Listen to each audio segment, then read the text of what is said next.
अऊज़ु बिल्लाहि मिनश शैतानिर रजीम।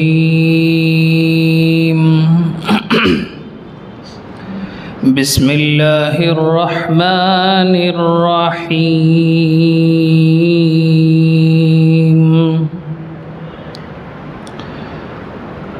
फ़अज़ल्लहुमश शैतानु अन्हा फ़अख़रजहुमा मिम्मा काना फ़ीह वक़ुल्ना ihबितू बअदुकुम लिबअदिन अदुव्व वलकुम फ़िल अर्दि मुस्तक़र्रुन व मताउन इला हीन। फ़तलक़्क़ा आदमु मिन रब्बिही कलिमातिन फ़ताब अलैहि इन्नहु हुवत तव्वाबुर रहीम। क़ुल्ना ihबितू मिन्हा जमीआ फ़इम्मा यअतियन्नकुम मिन्नी हुदा फ़मन तबिअ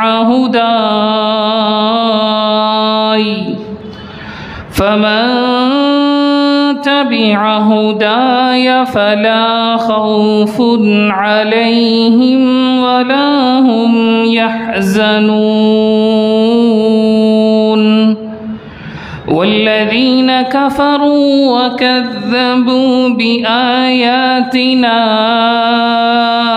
उलाइका अस्हाबुन नार हुम फ़ीहा ख़ालिदून। सदक़ल्लाहुल अज़ीम। इन्नल हम्दुलिल्लाह नहमदुहु व नस्तईनुहु व नस्तगफिरुहु व नुअमिनु बिही व नतवक्कलु अलैहि व नऊज़ु बिल्लाहि मिन शुरूरि अनफुसिना व मिन सय्यिआति अअमालिना। मन यहदिहिल्लाहु फला मुज़िल्ल लहु व मन युज़लिल्हु फला हादिय लहु व नशहदु अन ला इलाहा इल्लल्लाहु वहदहु ला शरीक लहु व नशहदु अन्न सय्यिदना व सनदना व मौलाना मुहम्मदन अब्दुहु व रसूलुहु। अम्मा बअद। अल्लाहुम्मा सल्लि अला सय्यिदिना मुहम्मदिन व अला आलिहि व अस्हाबिहि व अत्बाइहि अजमईन इला यौमिद्दीन। सब किस्म की तारीफ़ें, बड़ाई, किब्रियाई सिर्फ़ और सिर्फ़ अल्लाह वहदहु ला शरीक लहू के लायक है और बेशुमार दुरूद व सलाम नाजिल हो मेरे और आपके आका ताजदार मदीना फ़ख्र मौजूदात सय्यिदुल कायनात शफ़ीउल मुज़निबीन ख़ातमुन नबिय्यीन हज़रत मुहम्मदुर रसूलुल्लाह सल्लल्लाहु अलैहि वसल्लम पर, जिनको अल्लाह रब्बुल इज़्ज़त ने सारे इंसानों की तरफ क़यामत तक के लिए आखिरी नबी और आखिरी रसूल बनाकर भेजा।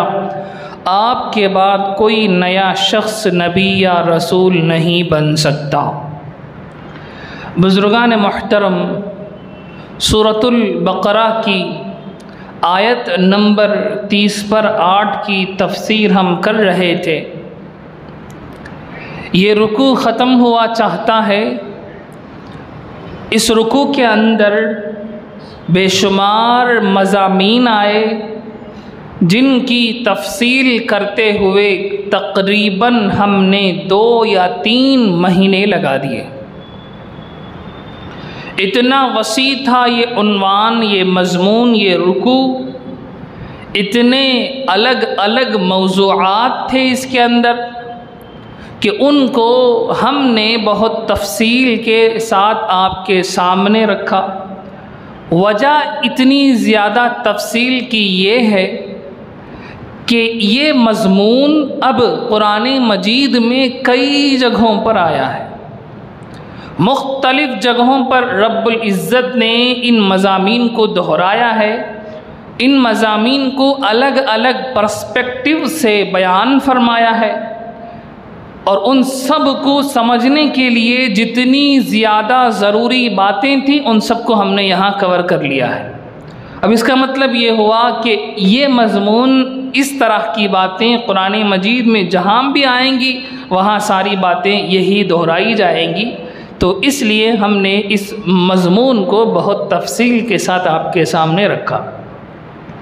बात ये चल रही थी कि अल्लाह रब्बुल इज़्ज़त ने हज़रत आदम अलैहिस्सलातु वस्सलाम की तौबा कबूल कर ली। उनकी एक गलती थी, उनका एक छोटा जुर्म था जिस पर वो पशेमान हुए, नदामत का इजहार किया, शर्मिंदगी महसूस की। अल्लाह ने दस्तगीरी फरमाई, अल्लाह ने उनकी मदद फरमाई और अल्लाह ने उनकी तौबा कबूल कर लिया। अल्लाह ही मदद करने वाले थे, क्योंकि ये सिचुएशन, ये सिनेरियो इतना कॉम्प्लिकेटेड था, इतना मुश्किल था कि इंसान को समझ नहीं आ रहा था कि क्या करें, हल इसका क्या होगा, इसका सल्यूशन क्या हो सकता है। ये इंसान के समझ में, यानी आदम अलैहिस्सलातु वस्सलाम की समझ में नहीं आया। अल्लाह ने दस्तगीरी की, अल्लाह ने दस्तगीरी की। दस्तगीरी का मतलब है मदद करना, हाथ थाम लेना। दस्तगीर कहते हैं हाथ थामने वाले को, दस्त कहते हैं हाथ को, गीर कहते हैं थामने को, यानी मदद करने को दस्तगीरी कहते हैं। रब्बुल इज़्ज़त ने आदम अलैहिस्सलातु वस्सलाम की दस्तगीरी फरमाई। बहरहाल फिर क्या हुआ, अल्लाह ने चूँकि उन्हें ज़मीन के लिए पैदा किया था, जन्नत में उन्हें मुस्तकिल रहना नहीं है, जन्नत में रहने के लिए थोड़ी कोई मखलूक पैदा की जाएगी।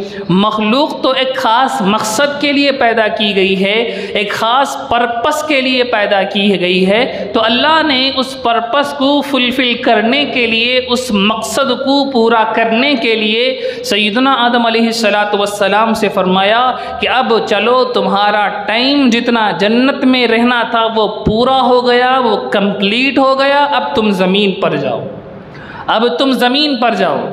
यहाँ जन्नत में रखने के अंदर एक नुक्ता हो सकता है, वो ये है कि इंसान को मालूम हो कि मेरी असल जगह जन्नत है, मेरी असल जगह जन्नत है, मेरा असल ठिकाना जन्नत है, कोई दूसरी जगह मेरी नहीं है, कोई इस कायनात के अंदर, इस यूनिवर्स के अंदर कोई दूसरी जगह, कोई दूसरा प्लेस मेरा अपना नहीं है। मेरा अपना, मेरी अपनी ओन जगह वो जन्नत है। इस बात को समझाने के लिए अल्लाह ने जन्नत में रखा था।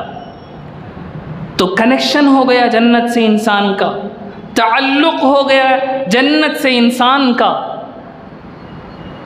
तो उस ताल्लुक़ की बुनियाद पर, अल्लाह के अहकाम पर चलने के लिए अल्लाह रब्बुल इज़्ज़त ने इंसान को पहले दुनिया में डायरेक्ट नहीं भेजा, जन्नत में रखा, ताकि मालूम हो कि यही वो जन्नत है जिसमें अगर वो एग्ज़ामिनेशन में, अल्लाह की इम्तिहान में कामयाब हो जाएगा तो वापस इसी जगह भेजा जाएगा जिसका लुत्फ़ इंसान उठा चुका है, जिसका लुत्फ़ इंसान फ़ील कर चुका है। तो इसलिए अल्लाह रब्बुल इज़्ज़त ने इंसान को पैदा करके डायरेक्ट जन्नत ज़मीन पर नहीं भेजा, जन्नत में रखा, कहा कि जो चाहो खाओ, जहाँ चाहे घूमो, सब देख लो, ये तुम्हारी अपनी असली जगह है, लेकिन हमारा इम्तिहान वो पूरा करके आओगे तो फिर ये जगह तुम्हें दी जाएगी, वरना ख़तरनाक जगह जहन्नम हमने बना कर रखी है। सुभान अल्लाह, सुभान अल्लाह। अल्लाह ने वही एग्ज़ामिनेशन आदम अलैहिस्सलातु वस्सलाम को समझा दिया। अगले टुकड़े में अल्लाह फरमाते हैं, फ़इम्मा यअतियन्नकुम मिन्नी हुदन, बस जब भी तुम्हारे पास मेरी तरफ से कोई हिदायत आए, अल्लाह फरमाते हैं फमन तबिअ हुदाई, तो जो मेरी हिदायत की पैरवी करेगा, मेरी हिदायत की इत्तिबा करेगा, मेरी हिदायत को एक्सेप्ट करेगा, कबूल करेगा, फला खौफुन अलैहिम वला हुम यहज़नून, तो ऐसे लोगों को कोई खौफ नहीं होगा और वो गमगीन भी नहीं होंगे। सुभान अल्लाह। ये वो चीज़ थी जिसके लिए असल में इंसान को पैदा किया गया था। अल्लाह ने इंसान को पैदा क्यों किया? पैदा करने की ज़रूरत क्या थी? अल्लाह तो वराउल वरा हैं, उनकी बादशाहत इंसान के पैदा होने से पहले है। अल्लाह अज़ल से हैं, अबद तक हैं।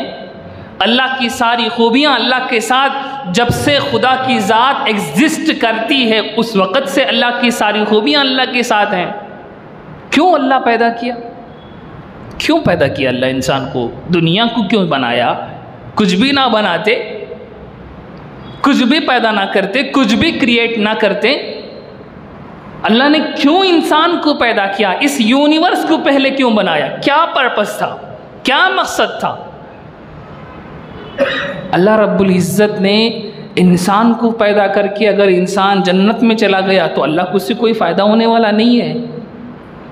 अगर अल्लाह की बात को न मानकर, गुनाह करके, कुफ्र शिर्क में मुब्तला होकर जहन्नम में चला जाएगा, अल्लाह को सेटिस्फाई तो नहीं होगा, अल्लाह खुश तो नहीं होंगे कि ठीक है मेरे इतने बंदे जन्नत जहन्नम में जल रहे हैं, जलने दो, खूब अच्छा हुआ, मुझे तसल्ली, नऊज़ु बिल्लाहि मिन ज़ालिक।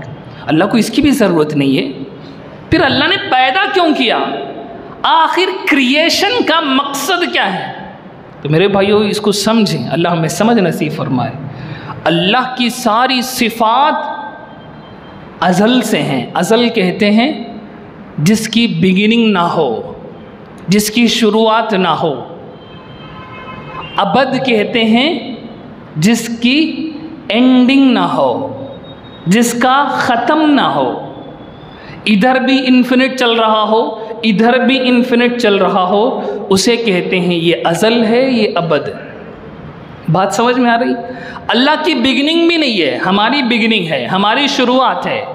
हम नहीं थे, माँ के पेट से हमारी बिगिनिंग हुई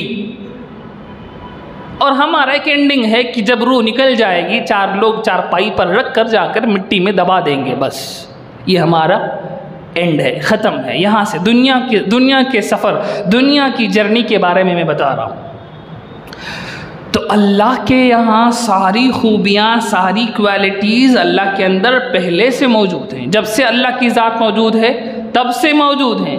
जब तक अल्लाह की ज़ात है तब तक मौजूद होगी। उन खूबियों को ज़ाहिर करने के लिए अल्लाह रब्बुल इज़्ज़त ने ये सारा निज़ाम बनाया, ये सारी मखलूक़ात बनाई। अल्लाह की एक खूबी है, अल्लाह रहमान है। अब रहमान है ये कैसे मालूम होगा? अल्लाह किसी पर रहम करके दिखाएं, अल्लाह किसी पर रहम करें तो अल्लाह की रहमान वाली सिफत ज़ाहिर होगी। सुभान अल्लाह। अल्लाह पालने वाले हैं, कैसे मालूम होगा? अल्लाह की पालने की सिफत कैसे जाहिर होगी? जब अल्लाह किसी को पालें फिर पालने की सिफत जाहिर होगी।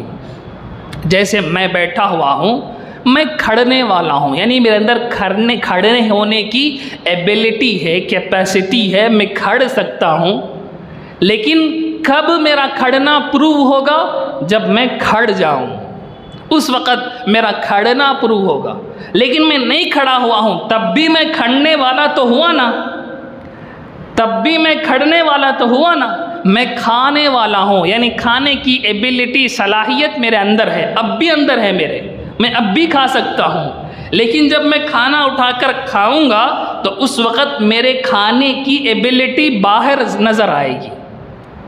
बात समझ में आ रही है? अल्लाह रब्बुल इज़्ज़त पहले से इंसाफ करने वाले हैं, लेकिन जब इंसान गुनाह करके नेकियां करके आएगा फिर मालूम होगा अल्लाह इंसाफ किस तरह करते हैं। अल्लाह माफ़ करने वाले हैं, तव्वाब हैं, माफ़ करने वाले हैं। जब कोई गुनाह करता ही नहीं है तो माफ़ करना कैसे मालूम होगा? इसलिए अल्लाह ने एक ऐसी मखलूक को पैदा करने का इरादा किया जो नेकी भी कर सकता हो, गुनाह भी कर सकती है। नेकी करके आए, अल्लाह इंसाफ करने वाले हैं, अल्लाह इंसाफ करेंगे। गुनाह करके आए, अल्लाह फैसला करने वाले हैं, अल्लाह फैसला करके दिखाएंगे। अल्लाह माफ़ करने वाले हैं, माफ़ करके दिखाएंगे। अल्लाह पकड़ने वाले हैं, पकड़ के दिखाएंगे। अल्लाह खिलाने वाले हैं, खिला कर दिखाएंगे। अल्लाह मारने वाले हैं, मार के दिखाएंगे। अल्लाह जिंदा करने वाले हैं, जिंदा करके दिखाएंगे।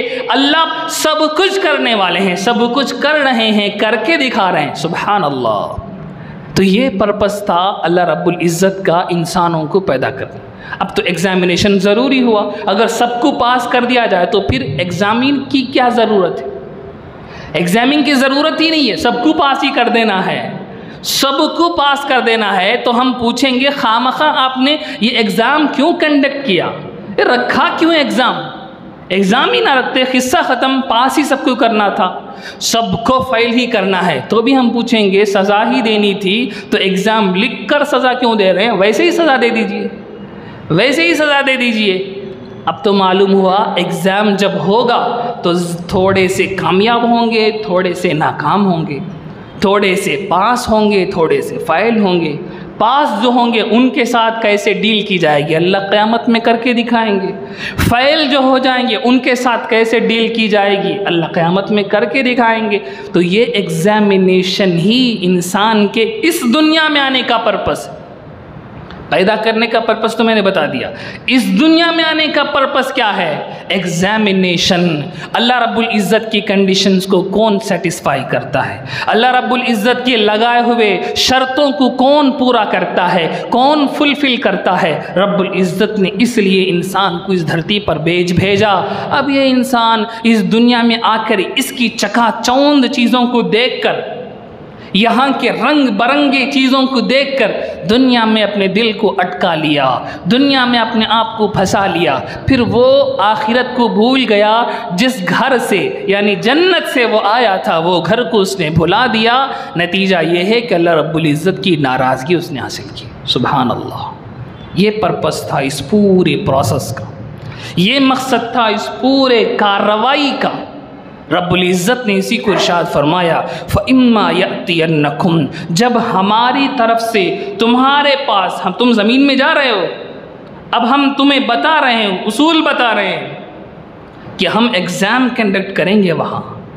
जब भी कोई रसूल हिदायत लेकर आएगा, जब भी कोई नबी हिदायत लेकर आएगा, तुम उसे मान लो, तुम उसके मुताबिक अपनी ज़िंदगी गुजारो।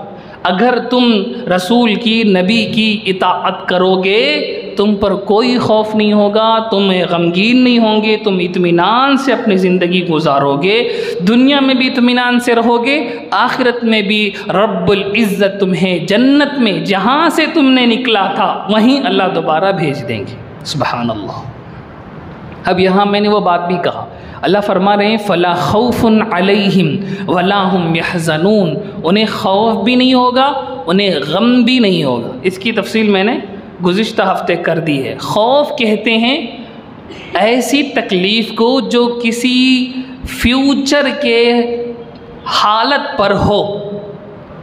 एक बच्चे को खौफ है कि वो आने वाले एग्ज़ाम में फ़ेल हो जाएगा, तो फ़ेल हो जाने की जो तकलीफ़ अब ये फ़ील कर रहा है वो फ्यूचर में है, अभी हुई नहीं है। इसे कहते हैं खौफ, इसे कहते हैं खौफ। पास्ट में कोई तकलीफ़ हुई है, उस तकलीफ़ को अब ये फ़ील कर रहा है, उसे कहते हैं गम। उसे क्या कहते हैं? गम कहते हैं। मेरा इतना नुकसान हो गया, मेरा मोबाइल चोरी हो गया, पास्ट में हो गया, 2 दिन पहले हुआ, 2 साल पहले हुआ, 1 साल पहले हुआ, 1 महीना पहले हुआ। उसकी जो तकलीफ़ अब मैं प्रेजेंट में, हाल में फ़ील कर रहा हूँ, उसे कहते हैं गम। मुझे मेरे चीज़ के गुम जाने का गम है। ठीक है, मोबाइल को मैं यहाँ सबके सामने चार्जर पर लगा कर नहीं जाऊँगा। क्यों? मोबाइल के गम जाने का खौफ है। ठीक, गम गया है तो हम कहेंगे मोबाइल के गम जाने का गम है। गम जाएगा तो हम कहेंगे मोबाइल के गम जाने का खौफ है। सुभान अल्लाह। अल्लाह फरमाते हैं तुम मेरी हिदायत के ऊपर चलो, तुम्हें ये वाला खौफ भी नहीं होगा, ये वाला गम भी नहीं होगा। तुम आगे को सोचकर डरोगे भी नहीं, पीछे को सोचकर अफसोस भी नहीं करोगे। सुभान अल्लाह।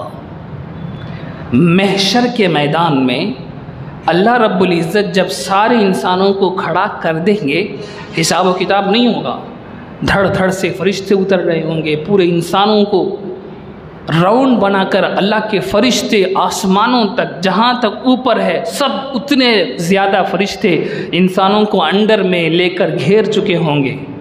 सूरज नज़दीक आ चुका होगा। हदीसों में हमने सुना किसी का टखने तक पसीने में डूबा होगा, कोई घुटने तक, कोई कमर तक, कोई हलक तक अपने अपने गुनाहों के हिसाब से पसीने में डूबा हुआ होगा। सारे अंबिया तक अल्लाह हिफाजत फरमाए परेशान खड़े होंगे। मतलब उन्हें अल्लाह के उस दिन अल्लाह का गुस्सा पूरे पीक पर होगा। क़यामत के लिए, क़यामत के दिन, इसी क़यामत के दिन के बारे में हमें यही डर होता है कि अल्लाह उस दिन अपने पूरे गुस्से में होंगे। सुभान अल्लाह। अल्लाह का गुस्सा पीक पर होगा। बहुत देर तक खड़े हुए हैं, कोई हिसाब व किताब नहीं हो रहा। हिसाब किताब हो जाए तो सुकून होगा, पास हैं या फेल हैं कुछ तो रिज़ल्ट लग जाए ना। रिज़ल्ट ही नहीं लग रहा है तो अलग से वो तकलीफ़ है कि अब लगेगा, कि अब लगेगा, कि अब लगेगा, कि अब लगेगा। जो हारने वाला है, जो फेल होने वाला है, उसकी तकलीफ़ तो और ज़्यादा हो रही है कि अब पकड़ते हैं, अब पकड़ते हैं, अब मैं मारा जाऊँगा, अब मैं फंस जाऊँगा। और जो नेक काम किया है उसे भी डर होगा, जो पास होने वाला है वो भी डर है कि कहीं एक नंबर में मैं फेल ना हो जाऊं, कहीं एक नंबर में मेरा पूरा करियर तबाह ना हो जाए। जिस तरह डर होता है अल्लाह रब्बुल इज़्ज़त के यहाँ, उससे कई गुना ज़्यादा खौफ और गम का माहौल होगा। उसी वक्त हदीसों में आता है कि सारे लोग मिलकर आदम अलैहिस्सलाम से जाकर कहेंगे कि अल्लाह से कहिए हिसाब व किताब तो हो जाए, हिसाब व किताब तो हो जाए। आदम अलैहिस्सलाम कहेंगे मैं क्या मुँह लेकर जाऊँ, मैंने अल्लाह के हुक्म को तोड़कर जन्नत का फल खा लिया था। अल्लाह, मैं नहीं जा रहा, मैं नहीं जा सकता। देखिए, अंबिया डर रहे होंगे, अंबिया डर रहे होंगे, अंबिया डर रहे होंगे तो औलिया उलमा का क्या दर्जा है? औलिया और उलमा का वो दर्जा होगा तो हम तुम जैसे आम बंदों का क्या आम बंदों की क्या हैसियत होगी। सुभान अल्लाह। मूसा अलैहिस्सलाम के पास जाएंगे, इब्राहीम अलैहिस्सलाम के पास जाएंगे, इब्राहीम अलैहिस्सलाम कह देंगे कि मैं नहीं बात कर रहा अल्लाह से, मैंने 3 गलतियाँ, 3 झूठ बोल दिए हैं ज़िंदगी में, मैं बात नहीं कर सकता, मुझे डर है। तुम मूसा अलैहिस्सलाम के पास जाओ। मूसा अलैहिस्सलाम कह देंगे कि मैंने मुक्का मार दिया था एक क़िब्ती को, अल्लाह पकड़ लेंगे, मैं नहीं जा सकता। तुम लोग मोहम्मद रसूलुल्लाह सल्लल्लाहु अलैहि वसल्लम के पास जाओ।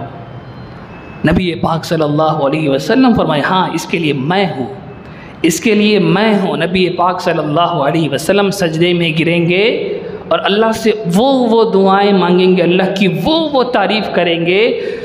कायनात में आज तक किसी ने वैसी तारीफ़ अल्लाह की, वैसी हम्द व सना नहीं की होगी। नबी पाक सल्लल्लाहु अलैहि वसल्लम सजदे में गिरकर वैसी हम्द व सना करेंगे, अल्लाह का गुस्सा फिर ठंडा होगा। इसी को मकाम महमूद कहते हैं। मकाम महमूद, जिसकी दुआ हम मकाम महमूद अज़ान के बाद करते हैं, उस दुआ का वही मतलब है कि अल्लाह के नबी अलैहिस्सलाम को वो एज़ाज़ दिया जाएगा कि पूरे अंबिया जहाँ जाने से डर रहे थे, नबी पाक सल्लल्लाहु अलैहि वसल्लम वहाँ जाकर अल्लाह से दुआ करेंगे। अल्लाह का गुस्सा जब ठंडा होगा, कम होगा, फिर अल्लाह हिसाब व किताब का आगाज़ करेंगे। सुभान अल्लाह। तो मेरे भाइयों, बात कहीं और थी, कहीं निकल गई। मैं कह ये रहा था कि खौफ और गम में ये अंतर है, ये फ़र्क है।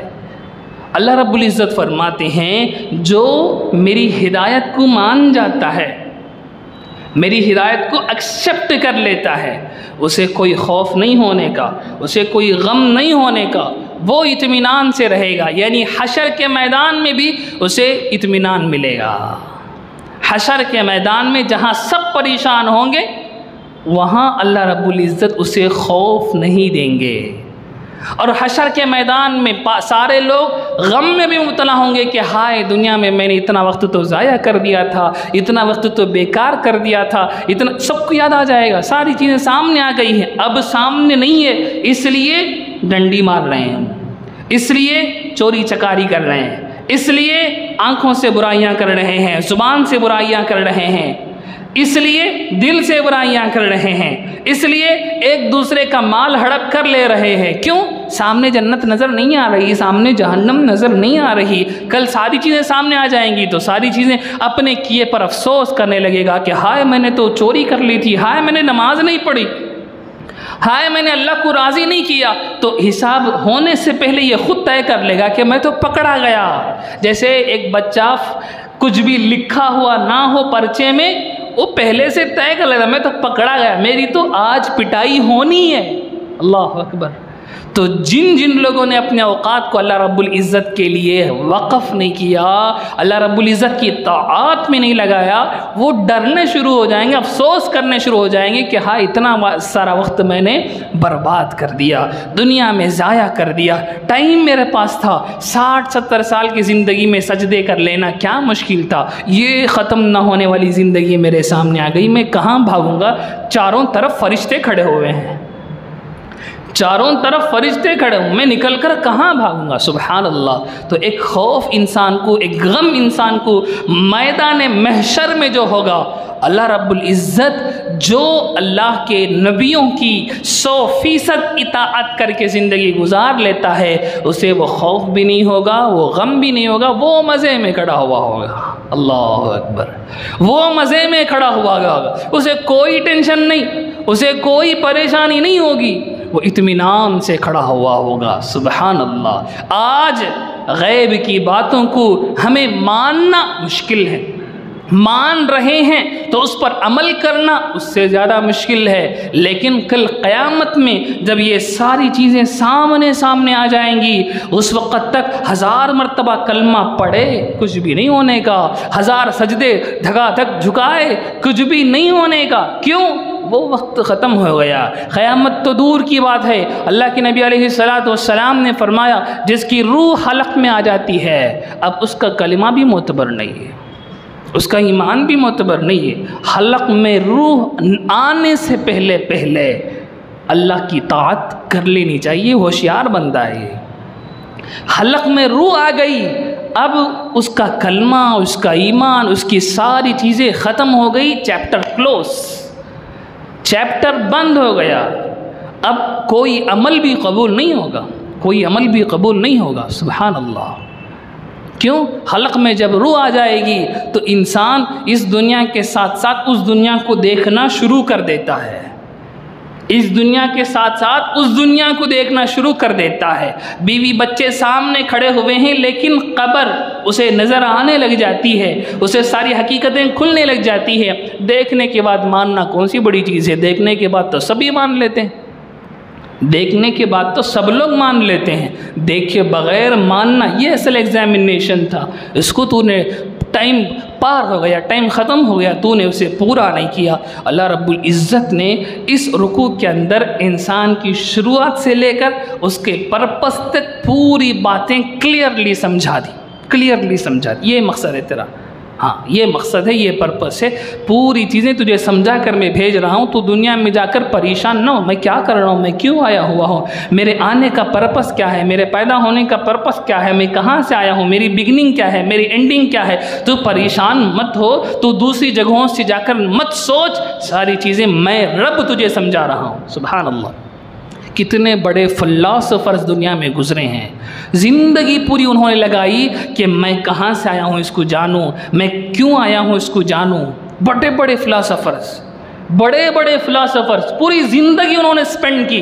अल्लाह को नहीं मानते थे, खुदा को नहीं मानते थे, किसी मज़हब को नहीं मानते थे, एथीस्ट थे, मुल्हिद थे, ज़िंदीक़ थे, खुदा को ना मानने वाले थे। कुरान को उन्होंने छोड़ दिया, बाइबल को छोड़ दिया, तो दूसरे मज़हब की किताबों को छोड़ दिया, खुद अपनी जहन से, अपने इंटेलेक्ट से सोच सोच सोच सोच कर परेशान हो गए।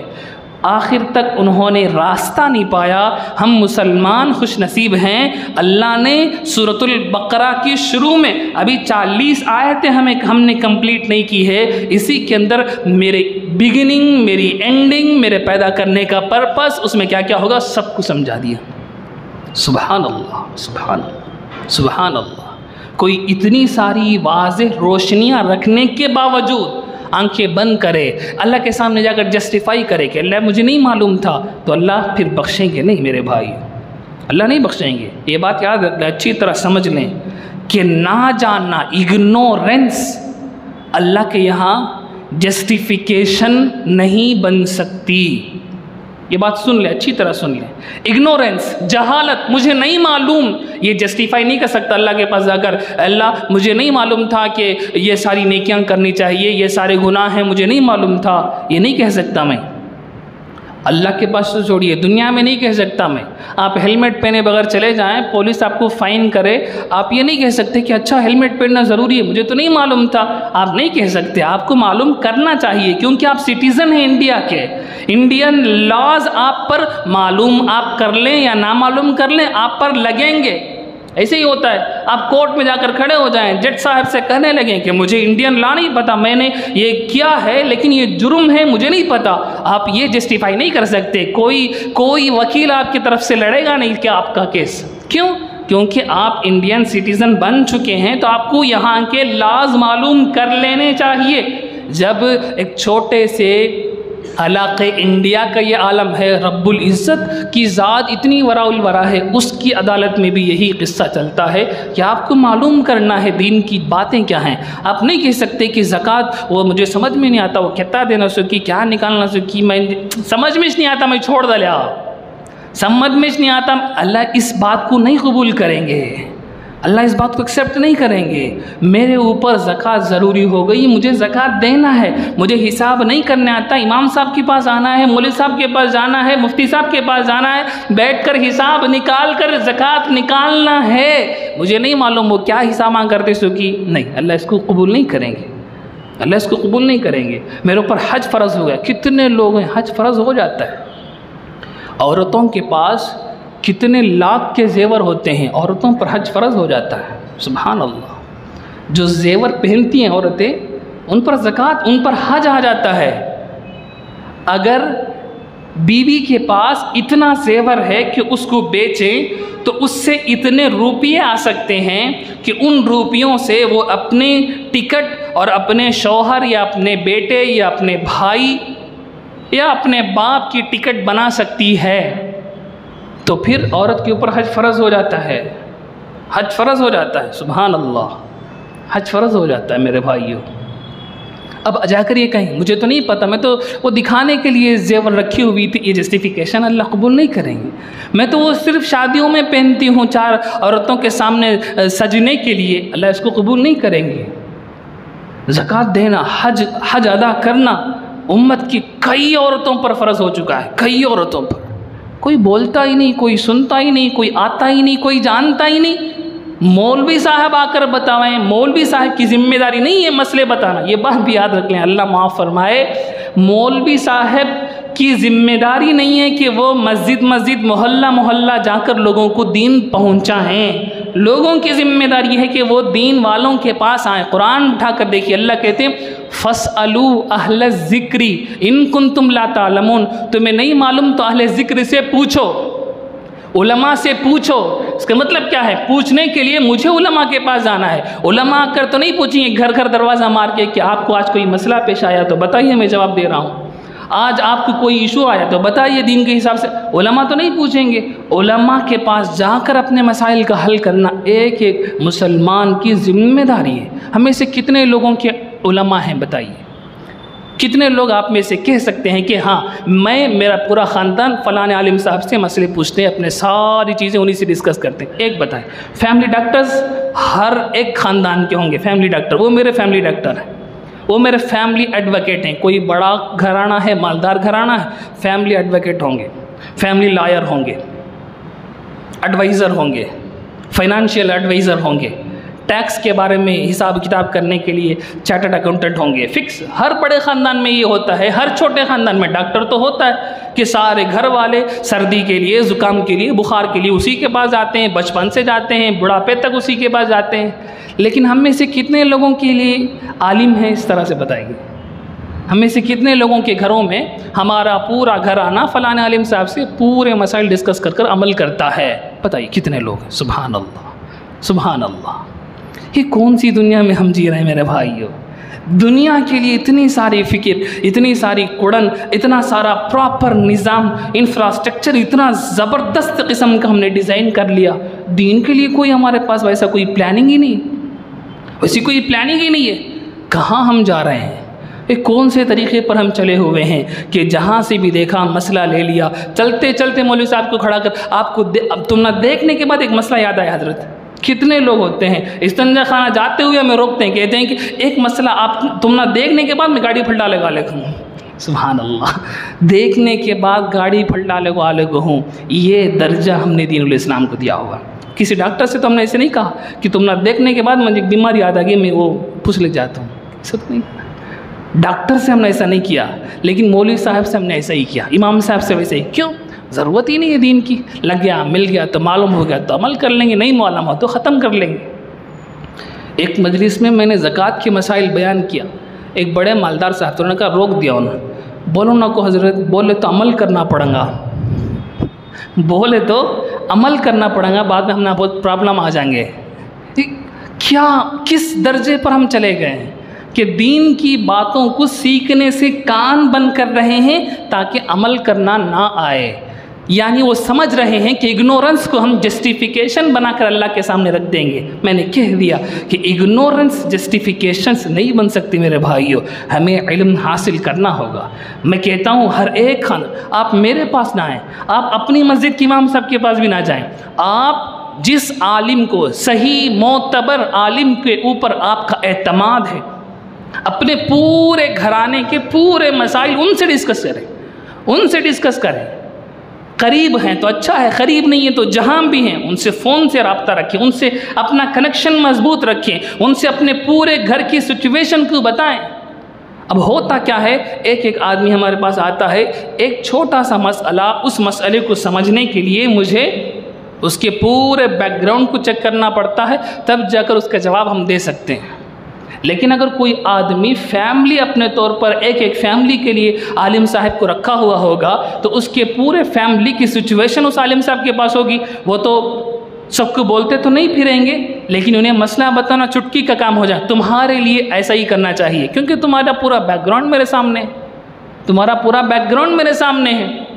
तो मेरे भाइयों, ये रवैया हमें अपनाना चाहिए दीनुल इस्लाम, तभी जाकर हम ये नवे नवे फितनों से बच सकते हैं। कितने फितने, कितने फितने, कितने फितने, अल अमान वल हफीज़। रोज़ाना फितना, रोज़ाना मुसीबत, रोज़ाना ग्रुपबाजी, रोज़ाना जमातें नबी। क्यों? इसलिए फंस रहे हैं। क्यों फंस रहे हैं? इसलिए कि हमारा कोई मजबूत कनेक्शन ही नहीं है, मजबूत कनेक्शन ही नहीं है। एक बस्ती थी कर्नाटका में, अभी करीब की खबर मेरे पास आई, एक बातिल फितना वहाँ आकर खूब मेहनत किया नौजवानों में, 6-7 महीने लगातार मेहनत। 6-7 महीने के बाद वो लोग थक कर वापस से, एक भी उनके फितने में नहीं फंसा, एक भी, छोटी सी बस्ती थी, एक भी उनके फितने में नहीं फंसा।